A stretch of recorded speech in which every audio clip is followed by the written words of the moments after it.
হ্যাঁ ভাই, আপনাকেই বলছি। পকেটে বা ব্যাংকে কি কিছু টাকা জমেছে, আর সেই টাকাটা কোথায় রাখবেন সেটা নিয়ে কি রাতের ঘুম হারাম হয়ে গেছে? আপনার অবস্থা আমি বুঝতে পারছি। টাকা জিনিসটাই এমন, পকেটে থাকলে সুরসুরি দেয়, আর ব্যাংকে থাকলে মনে হয় ইঁদুরে খেয়ে ফেলল। সকালে ঘুম থেকে উঠলে বড় মামা পানের পিক ফেলতে ফেলতে বলে, বাবা জমি কিনে রাখ, জমি হলো খাঁটি সোনা, ওটার দাম বাড়ে ছাড়া কমে না। আবার বিকেলে চায়ের দোকানে বসলে বন্ধু বলে, আরে ধুর, জমিতে অনেক ভেজাল, মামলা মকদ্দমা, তার চেয়ে সোনা কিনে রাখ, বিপদের দিনে সোনাই আসল বন্ধু। আপনি এখন মাঝ দরিয়ায় হাবুডুবু খাচ্ছেন। ডানে তাকালে জমি, বামে তাকালে সোনা। এখন আপনি কি করবেন? টাকা কি মাটিতে পুঁতবেন, নাকি সিন্দুক ভরে চোরের অপেক্ষায় থাকবেন? দাঁড়ান, টেনশন নেবেন না। আজকের এই ভিডিওতে আমরা এই জমি বনাম সোনার মহাযুদ্ধের রেফারি হব।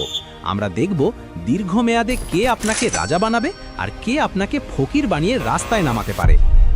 ভিডিওটি শেষ পর্যন্ত দেখুন, কারণ ভিডিওর শেষে আমি এমন একটা সিক্রেট ফর্মুলা বা গোপন টোটকা দেব যা আপনার বড় মামা বা পাড়ার ওই জ্ঞানী আঙ্কেলও জানে না। তো পপকর্ন হাতে নিন, সিট বেল্ট বেঁধে নিন, চলুন শুরু করি বিনিয়োগের মহাযুদ্ধ।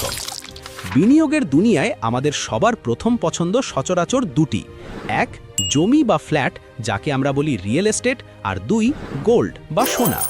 বাঙালি হিসেবে আমাদের ডিএনএতে একটা কথা লেখা আছে, মাটি আর সোনা কখনো হয় না কোনা।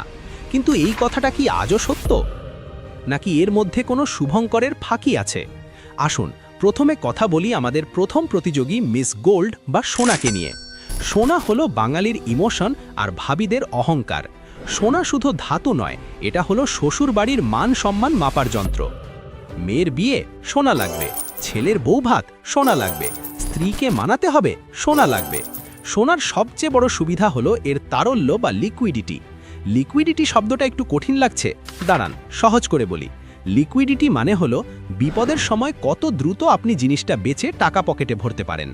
ধরুন রাত ৩টের সময় আপনার এমার্জেন্সি টাকার দরকার পড়ল, আপনি কি আপনার জমির এক কোণা বা বাথরুমটা ছিঁড়ে নিয়ে বিক্রি করতে পারবেন? পারবেন না। জমি বিক্রি করা মানে হলো জুতো ক্ষয় করা। কিন্তু আপনার ঘরে যদি সোনা থাকে, সেটা নিয়ে সকালে দোকানে গেলেই পকেটে ক্যাশ টাকা। সোনা হলো আপনার বিপদের বন্ধু, যে কখনো বিশ্বাসঘাতকতা করে না। দ্বিতীয়ত, সোনা হলো মুদ্রাস্ফীতি বা ইনফ্লেশনের জম। মুদ্রাস্ফীতি হলো সেই নীরব চোর যে আপনার টাকার মান কমিয়ে দেয়। যখনই চাল ডাল তেলের দাম বাড়ে, টাকার মান কমে, তখনই সোনার দাম বেড়ে যায়। অর্থাৎ সোনা আপনার টাকার ভ্যালু ধরে রাখে। সোনা হলো সেই ছাতার মতো যা আপনাকে ছাতার হাত থেকে বাঁচায়। কিন্তু দাঁড়ান, সব কিছুই কি ভালো? না, এখানেও কিন্তু একটা বড় বাঁশ আছে। সোনার একটা বড় সমস্যা হলো এর নিরাপত্তা। ঘরে সোনা রাখা আর বুকে বোমা বেঁধে ঘুমানো প্রায় একই কথা। চোর ডাকাতের যা উপদ্রব! আপনি হয়তো ভাবছেন ব্যাংকের লকারে রাখবেন, কিন্তু সেখানেও তো বছর বছর চার্জ দিতে হয়। অর্থাৎ আপনার সোনা পাহারা দেওয়ার জন্য উল্টো আপনাকে টাকা গুনতে হচ্ছে।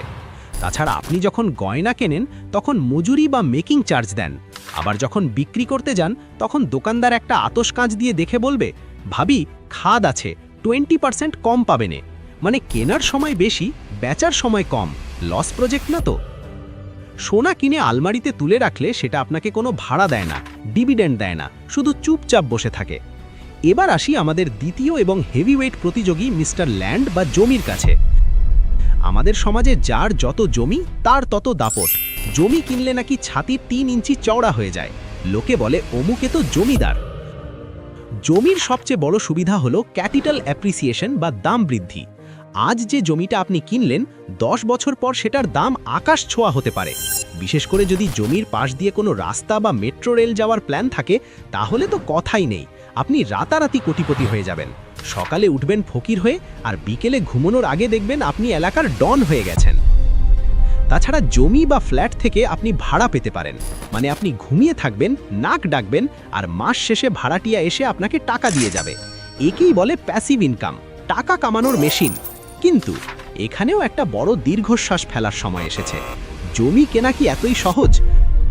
জমির ব্যবসায় নামলে আপনাকে হতে হবে বাঘের মতো সাহসী আর শিয়ালের মতো ধূর্ত, কারণ এখানে পদে পদে বিপদ। প্রথমত, এন্ট্রি ব্যারিয়ার, মানে জমি কিনতে গেলে পকেটে মোটা অঙ্কের টাকা থাকা চাই। 1-2 লাখে তার জমি হয় না, ওটা দিয়ে বড়জোর আইফোন কেনা যায়। জমি কিনতে গেলে লাগে বস্তা ভর্তি টাকা। দ্বিতীয়ত ভেজাল। ওরে বাবা, জমি কেনা মানেই হলো এক প্রকার যুদ্ধ করা। আপনি জমি কিনলেন, টাকা দিলেন, পরে দেখলেন ওই একই জমির মালিক আরও 5 জন। শুরু হলো মামলা মোকদ্দমা। উকিল আর আদালতের বারান্দায় ঘুরতে ঘুরতে আপনার মাথার চুল পেকে যাবে, জুতোর তলা ক্ষয় হয়ে যাবে, কিন্তু জমির সুরাহা হবে না। একটা প্রবাদ আছে, জমি কিনলে বাড়ে দেমাক, আর মামলা খেলে ফাটে মস্তাক। তাছাড়া জমি বিক্রি করাও চারটিখানি কথা নয়। আপনি চাইলেই কাল সকালে জমি বিক্রি করতে পারবেন না। কাস্টমার খোঁজো, দামাদামি করো, রেজিস্ট্রি করো, দালালের কমিশন দাও, এক মহাযজ্ঞ। একে বলে অ্যাসেট রিচ ক্যাশ পুয়ার, মানে আপনার কোটি টাকার সম্পত্তি আছে কিন্তু পকেটে চা খাবার টাকা নেই, কারণ জমিটা বেচতে পারছেন না। আচ্ছা, একটা বিরতি নিই, আপনাদের একটা প্রশ্ন করি, খুব ভেবেচিন্তে উত্তর দেবেন। ধরুন আপনার হাতে এই মুহূর্তে 50 লাখ টাকা আছে, আপনি কি করবেন?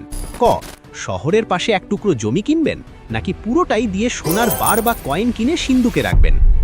কমেন্টে ঝটপক লিখে ফেলুন তো, আমি জমি টিম নাকি সোনা টিম। দেখি আমাদের দর্শকদের মধ্যে জমিদার বেশি নাকি স্বর্ণকার বেশি। লজ্জা পাবেন না, কমেন্ট করুন।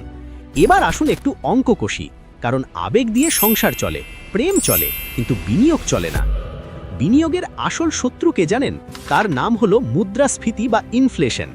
সহজ করে বলি, 10 বছর আগে আপনি 1000 টাকা দিয়ে বাজারে গেলে 2 হাতে বাজার নিয়ে ফিরতেন, আর এখন 1000 টাকা নিয়ে গেলে পলিথিনের কোনায় সামান্য কিছু নিয়ে ফিরতে হয়। টাকার মান কমে গেছে।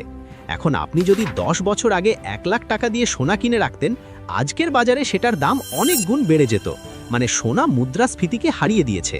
অন্যদিকে জমি, ঐতিহাসিকভাবে দেখা গেছে খুব দীর্ঘ সময়ে জমি বা রিয়েল এস্টেট সোনাকে হারিয়ে দেয়। জমির দাম বাড়ে লাফিয়ে লাফিয়ে, আর সোনার দাম বাড়ে হেঁটে হেঁটে। কিন্তু জমি আপনাকে লিকুইডিটি দেয় না। বিপদের সময় জমি আপনাকে বাঁচাতে পারে না, যতক্ষণ না সেটা বিক্রি হচ্ছে। আরেকটা জিনিস আমরা ভুলে যাই, সেটা হলো মেইনটেনেন্স কস্ট বা রক্ষণাবেক্ষণ খরচ। সোনা কিনে আলমারিতে ফেলে রাখলে সেটা পচে যায় না, তাকে খাওয়াতে হয় না, রং করতে হয় না। সোনা হলো সেই লক্ষ্মী বউয়ের মতো, যে কোনো ঝামেলা করে না। কিন্তু জমি বা ফ্ল্যাট, ওরে বাবা! ফ্ল্যাট কিনলে service charge, city corporation tax, পানির বিল, বিদ্যুৎ বিল, রং করা, পলেস্তারা ঠিক করা, খরচের শেষ নেই। আর যদি খালি জমি ফেলে রাখেন, তাহলে তো কথাই নেই। আপনাকে পাহারাদার রাখতে হবে, বাউন্ডারি ওয়াল দিতে হবে, মাঝে মধ্যে গিয়ে হাজিরা দিতে হবে যাতে কেউ দখল না করে নেয়। খাজনার চেয়ে বাজনা বেশি হতে পারে যদি আপনি সতর্ক না হন। তবে যুগের সাথে সাথে সোনা কেনার ধরনও পাল্টাচ্ছে। আমরা এখনও গয়না কিনতেই ভালোবাসি, কিন্তু স্মার্ট ইনভেস্টররা এখন কাগজের সোনা বা গোল্ড বন্ড কেনে।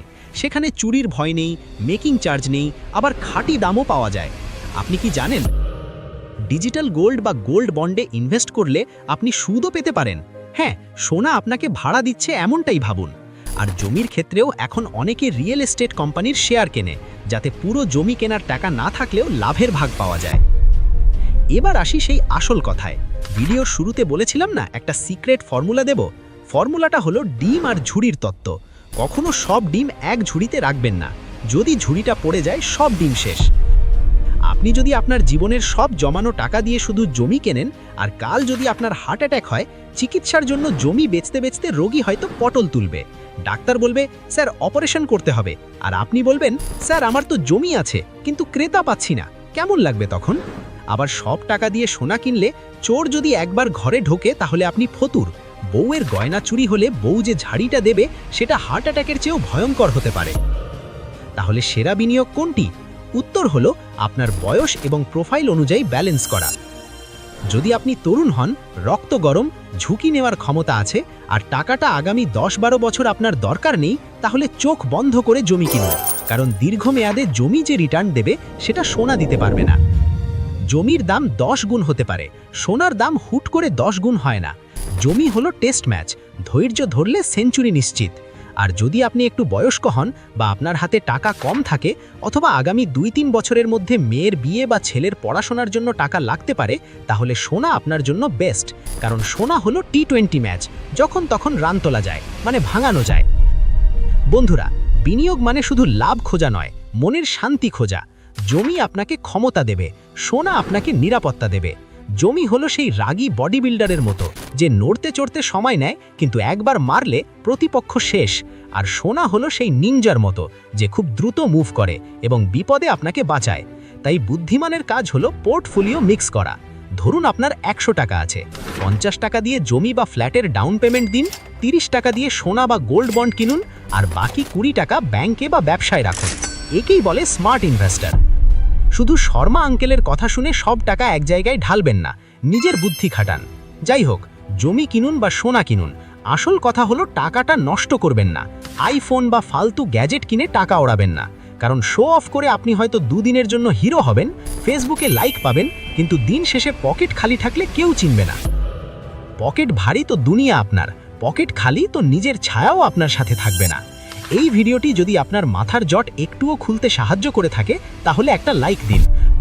আর আপনার সেই বন্ধুকে শেয়ার করুন যে সারা দিন জমি কিনবো করে, কিন্তু পকেটে ফুটো পয়সাও নেই। আর হ্যাঁ, সাবস্ক্রাইব করতে ভুলবেন না, কারণ আমরা এখানে শুধু জ্ঞান দিই না, সাথে বিনোদনও ফ্রি দিই। দেখা হবে পরের ভিডিওতে, ততক্ষণ পর্যন্ত বিনিয়োগ করুন, কিন্তু সাবধানে। আল্লাহ হাফিজ।